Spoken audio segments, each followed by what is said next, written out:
තෙරුවන් සරණයි සියලුම දෙනාට.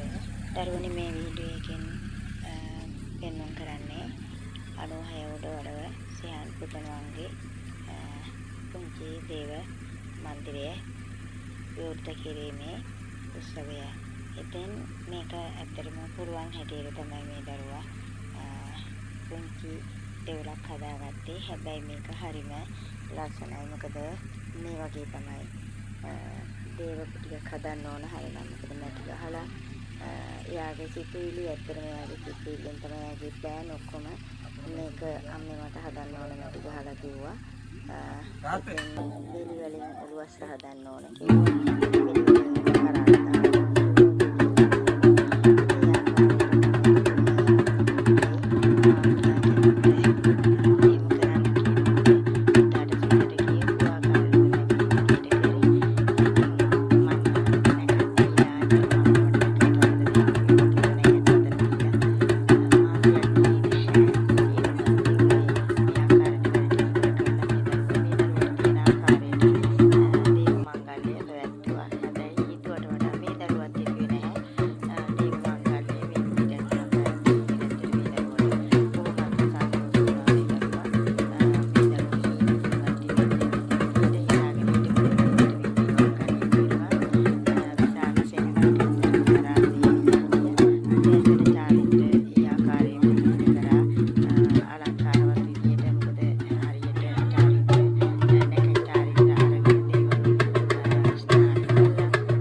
ඒ විදියටම මං කියන